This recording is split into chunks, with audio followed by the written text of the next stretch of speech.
Yeah, I'm having a hot flash right now, personally. Same. Fucking awesome. Oh, this is already going so well, Jodie. Very many. Yeah, we're very already many. sweating together. It's Yes, lovely. we're one in the same.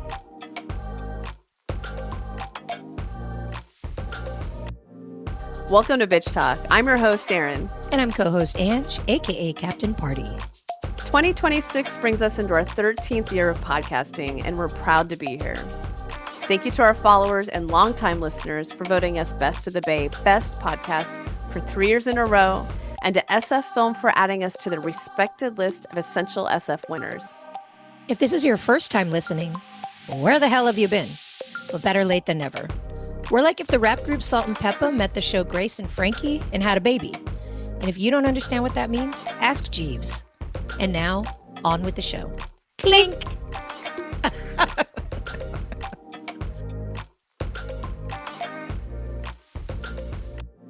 All right, bitch talkers. Whew. Our show, in its 13th year, has finally come full circle. Because it is only appropriate for two sassy bitches of a certain age who live in San Francisco to have Jodie Sweetin as our guest. And the time is now. Jodie Sweetin, welcome to Bitch Talk. Hello. Thank you for having me. Yeah, we're a little bit freaking out right now. I'm going to go ahead and Fine. start by saying the reason you're on is because you are going to be in the city. Your show is called Smoke Show with Jodie Sweetin, a comedy pageant happening at the Bats Improv Theater this Saturday, the 24th at 9:30. But we're going to dive into all things prior to that. I'm so excited to come up to San Francisco. I love the city, and one of my best friends lives up there too, so it's an excuse to see him and have fun. Well, let's start at the beginning because it's no surprise that you had the best comedic timing in Full House. You were the kid with the best comedic timing. But has comedy always been sort of in the background for you? Yeah, I always, growing up around Bob Saget and Dave Coulier and all of their craziness and stand-up comedian, just constantly on and going. It was, and all of their friends, all of their stand-up friends that I've met throughout the years.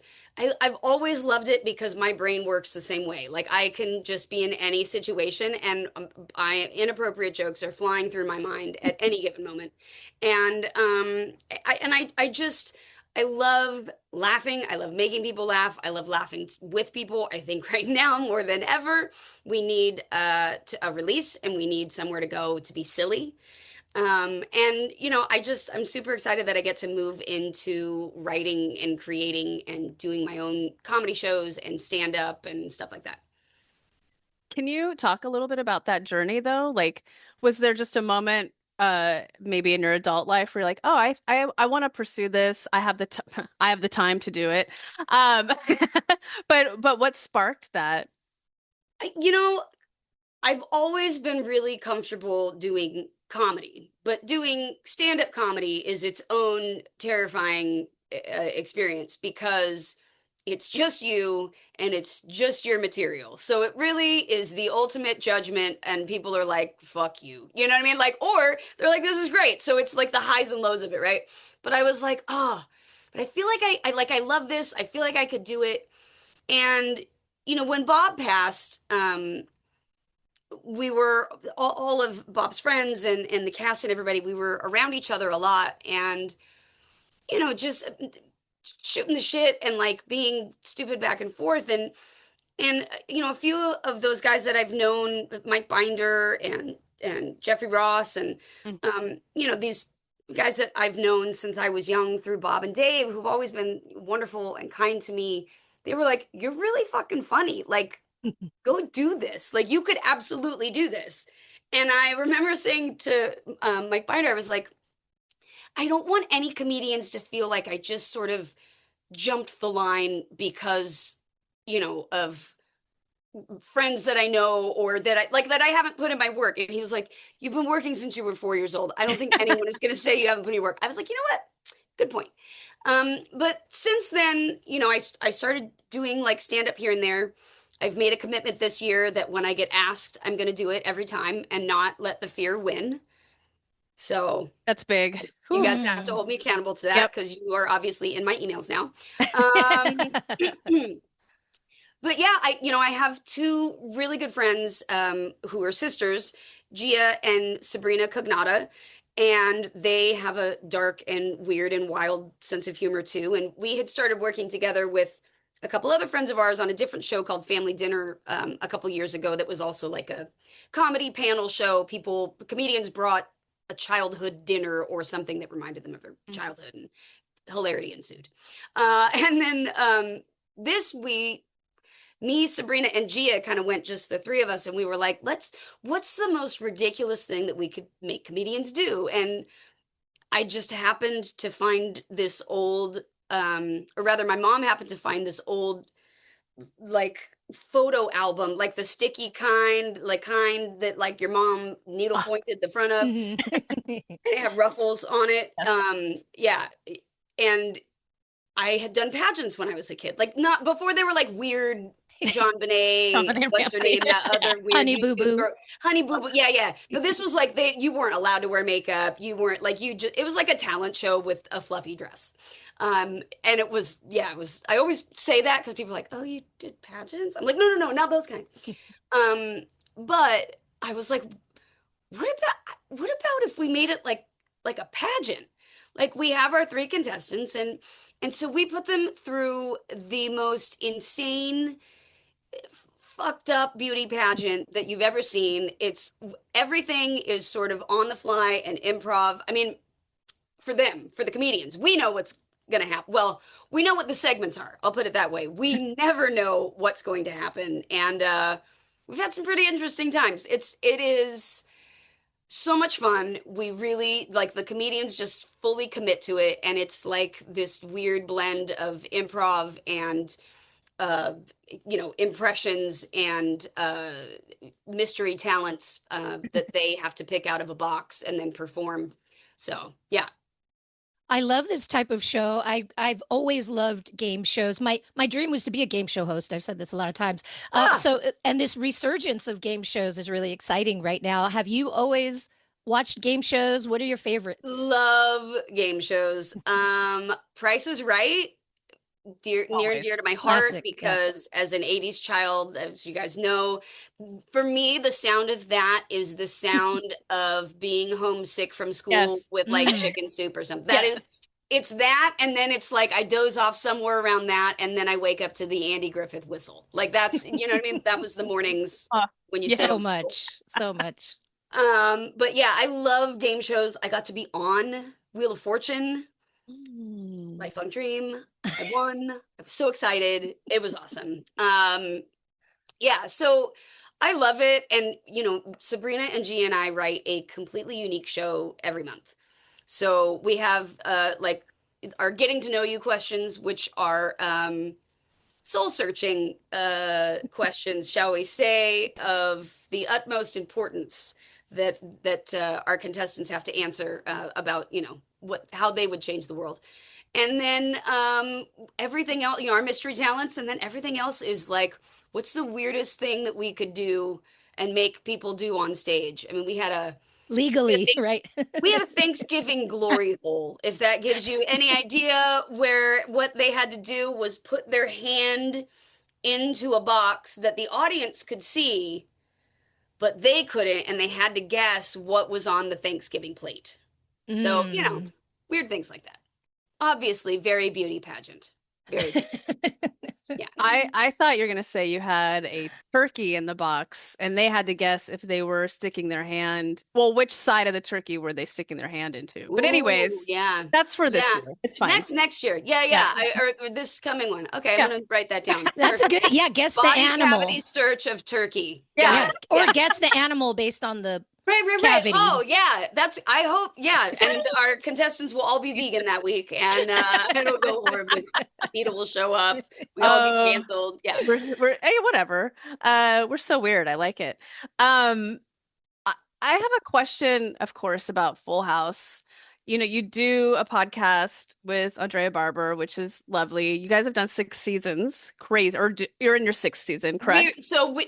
We have made it through 6 seasons of Full House. Got it. Okay. I don't know how if they divide it up by like how I think it's like that, but by 6 seasons, that sounds like an incredibly long time. It is 6 seasons of weekly Full House watching.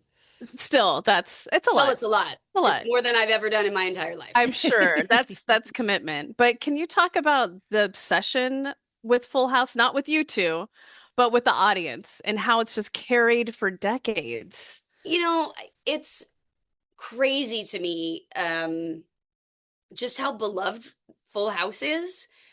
And like to sit in sort of the heart of so many people and their nostalgia of things that make them feel happy and comfortable and safe. Like that's amazing. I think probably somewhere along the line, you're like, oh, I wish people wouldn't just see me as this and whatever. And then, I've gotten older now and I'm like, not many people get to occupy that space, like maybe Big Bird, Elmo, I don't know. But, it's important. And, you know, it's funny because I started in this business when I was so young and like,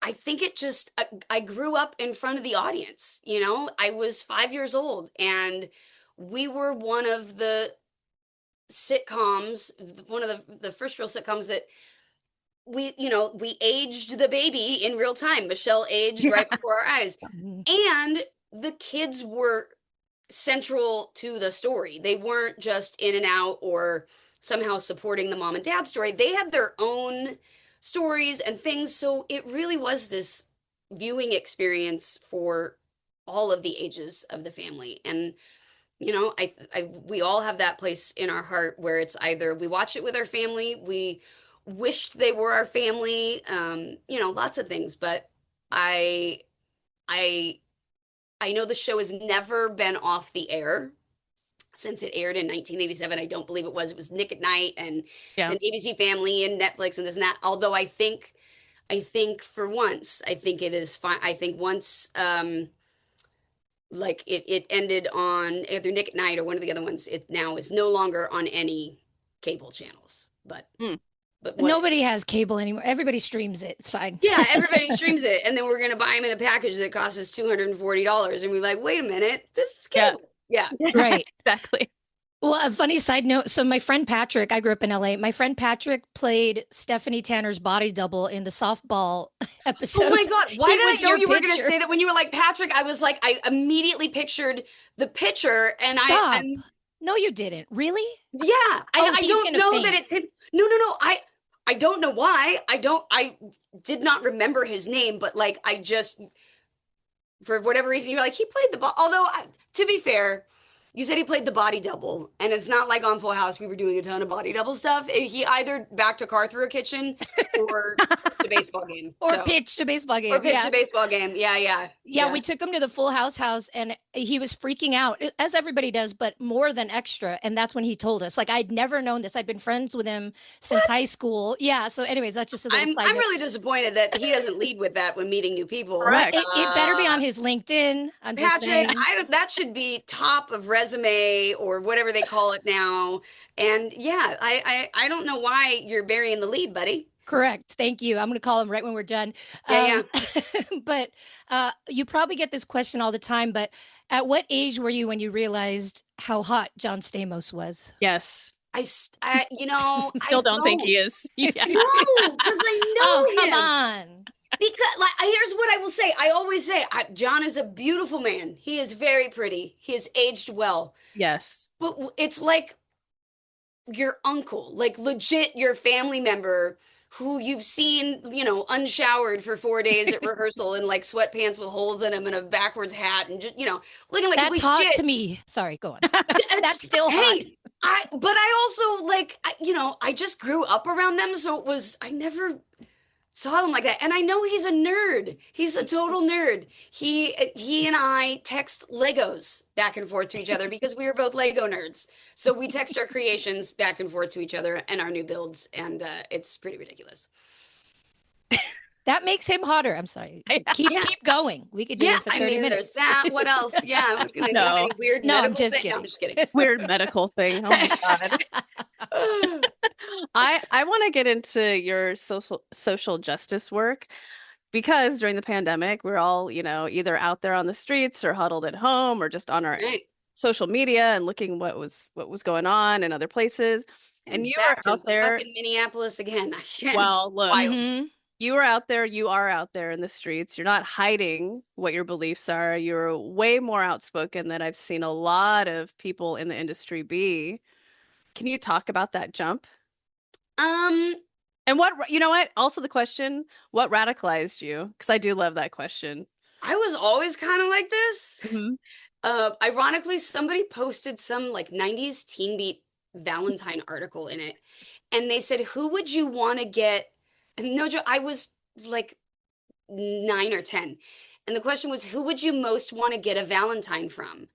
And I said, I would love to get a Valentine from Martin Luther King Jr. because I think what he stood for is love and kindness, which is what this holiday is all about. And I was like, if people ever ask why I'm like, I just was always this person. I'm Mm-hmm. neurodivergent. So like social justice stuff is like, oh my gosh, it's like empathy is everything to me. And I've kind of always been this person, but now with social media, and then I think also, Fuller House had ended. So I didn't feel that I had to be as beholden to keeping anything for the show, or you know what I mean? I felt okay, that's done. I get to remind people that while I am Stephanie, I also am this person. And this is the person that I really am. So, the freedom to be able to do that. But I find my happiness in community, in being in community, and trying to serve in community. And I think, right now we need it more than ever, and we need people willing to stand up and say something.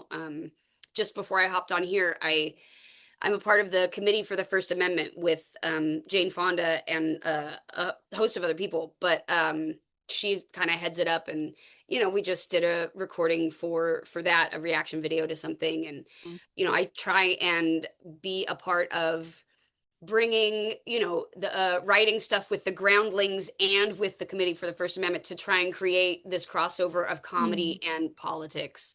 um I it's just I believe that most humans are good, that most people are good and kind, and that when you see them individually, they are, but humans in groups, we suck. Mhm.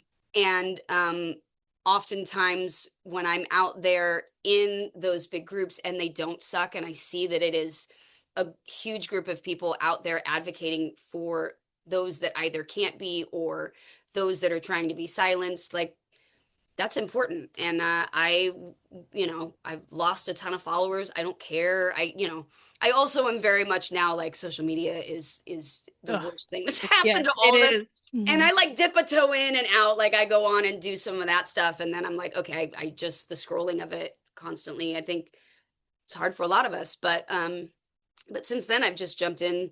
I've been really fortunate to be out on the streets and connect with Mhm. people and meet with different organizations. And because of a lot of my activism, I've gotten to speak on and at a lot of different things. And I don't take that lightly. I realize it's a very privileged position to be in. I realize that a lot of who and what I'm speaking for and about may not necessarily impact my life, but in most ways it does.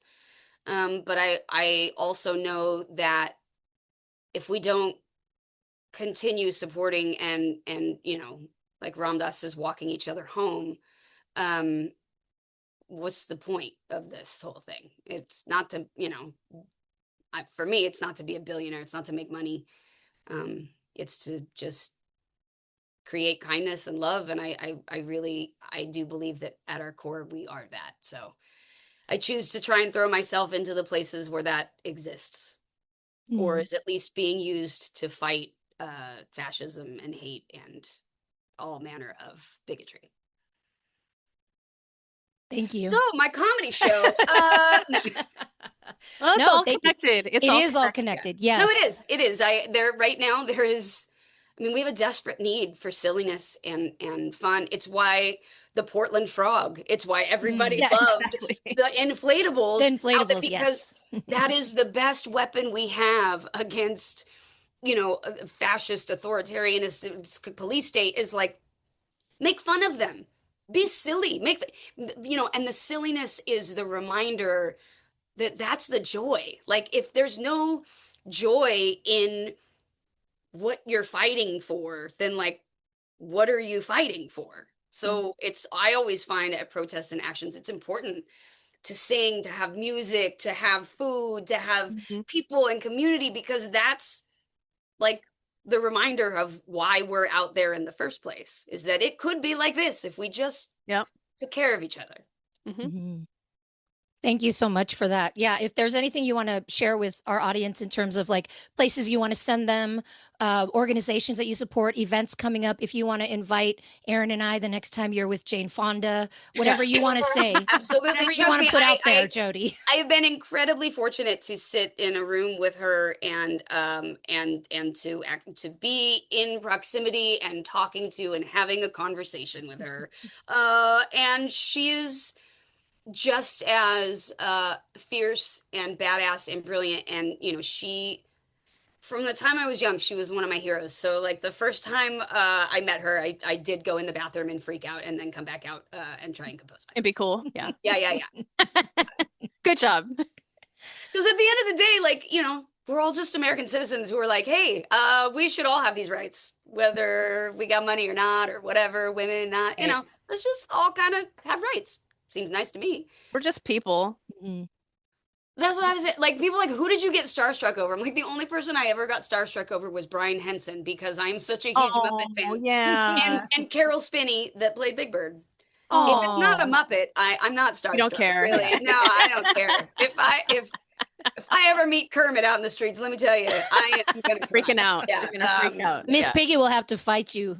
She will. You know what though? I can't fight Miss Piggy. Miss Piggy wins, whatever. But no, that's we're just people, and I think because I grew up in this business, I had just this idea of like my life was normal. Otherwise, my parents were normal. I went to public school. Like I just always said, like I just happen to have a job that is really fun and that other people watch, but it doesn't make me more important than anyone or more special than anyone or more worthy or deserving of anything. It just means there's more eyeballs. So if there's more eyeballs, then I try and, get some eyeballs focused on some things that are important. I do a lot of work with the ACLU. ACLU is huge right now, American Civil Liberties Union. I do stuff with them. Obviously, the Committee for the First Amendment. I'm trying to think what else. There's a lot of LA local places, Break Ice LA and things like LA Taco, stuff like that, that are also really great. And I know that there's probably a ton in San Francisco as well. And, if you go online to any of those places, I also have a link tree on my Instagram, which is at Jodie Sweetin. And I have a lot of different info on there and pages to follow and organizations to support and stuff. Where are you finding like your comedy, like who are your comedy heroes right now, or who you are like, yep, that's who I like, this is who I like? I have always loved Kathy Griffin, and I have the great fortune to sort of know her through people, and I just talk about Annette again, badass, hilarious, and someone who was not afraid to just be who she was, and I so admire that. But I love her. Ali Wong obviously is fucking hilarious. And Nikki Glazer, who I also know, who was one of the first comedians, one of the first women comedians who messaged me on Instagram after we were on my friend Ben's show together. She was like, you need to do comedy. You're fucking hilarious. Like, why are you not doing stand-up? And I just did a show recently with her where she was running her Golden Globes monologue for a crowd. And she like gave me the biggest hug and she's like, oh my God, you're doing stand-up. It's so awesome. And like, I would love to do what she does. I love to host and, just I get to be me. Mhm. We need a You late know? night female host. Okay, Jodie. that is what I want, and Let's go. Let's go. I want to do it so bad. Yeah, I think we need a female late night host. Yes. We need somebody or that everybody trans or queer, knows. whatever. Like we Oh, need I want the the gayer other. the better for the show. I want the Yes. gay men's choir to be my Yes. band. Like Yes. just Oh, all of it. You you know have a what I vision mean? already. I You have a want all vision. women crew. I want like just top to bottom. Let's have women, diversity, inclusion. Like, and I will tell you that show's gonna be so good because women Duh. and people like when you have a diverse group of people, you kill it.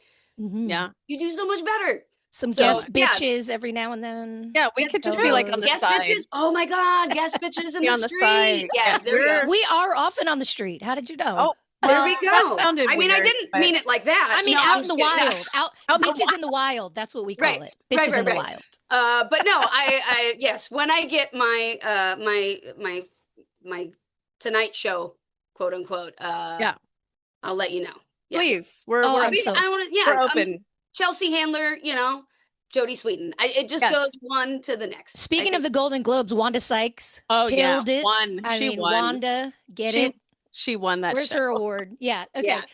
Okay. Yeah, So love that shit. we unfortunately we do have to wrap. We end every Bitch Talk episode with our segment called This Bitch. So this is Ooh. your chance to either give shine or shade to a person, an entity, a thing that is either bringing you joy or pissing you off, or a little bit of Ooh. both. So who is your this bitch? This bitch. I gotta say, this bitch, Chrissy Nome, is I can't. Yes. I can't. Ooh. I can't stop using Nazi slogans and doing dress up and trying to, look badass so that you can go shoot a puppy in your backyard. Like, just stop it. I just can't stand her. This bitch, That This hat. motherfucking bitch. That fucking hat. Which one? The I 10 know. gallon hat, Yeah, the 10 little gallon. The more sheriff's recent. hat, The more recent. you know what I mean? The helmet. Which one you want? Even the ball cap is It's obnoxious. right, her little FBI baseball hat, thinking she's like Clarice Starling and shit. Come Nope. on. She's not Absolutely. winning any pageants anytime soon. No. We'll just say that, right? Just to tie it in. No, and she ain't funny at all. So Correct. that would never happen. Never happen. No. We keep it weird and silly around our show and inclusive. So Mhm. yeah. I mean, rather inclusive, not of her. That other than that, she's excluded. Not of Correct. Nazis. Yeah. No, Nazis are never a good idea to have a supremacists. comedy show. Yeah. No, doesn't go well. They don't laugh. They don't get it. They don't. They really don't. They don't, because they're usually too stupid. Can I add a this bitch with you, Jodie? I Please, think maybe you'll please. agree with me. There's this bitch. Well, I just wanted to, before we close, say your Sizzler commercials, 36 years apart. Can I tell you how much I've loved Sizzler my whole life? That was our fancy dinner as a Right? family.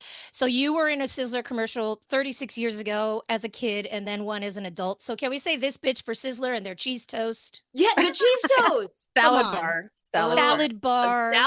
Where you get a good salad bar anymore? Quality. Exactly. Never. Nowhere. You can't find it. I love that you Sizzler. did that commercial 36 years later. It made They me very approached me and happy. they were like, "Would you do like?" I was like, "That would be ridiculous. I'm in." Again, Exactly. the sillier the better. Like, if I'm gonna make fun of myself, okay, I'm in. Let's go for it. You know. You look the same, by the way. Same face. It was just so sweet. Anyways, well, thank you for coming on Bitch Talk, Jodie. This has been Absolutely. such a Absolutely. treat. Such a treat. Absolutely. But we're super excited. Smoke Show, Bats Theater, January 24th, 9:30 p.m., which is late for me because I'm an old lady. But we're all going to do it together. And there's also going to be a meet and greet after the show. And we have some new show merch and stuff to sign and give away. So Amazing. Thank you so much. Thank you. absolutely. Bye, bitches. Bye.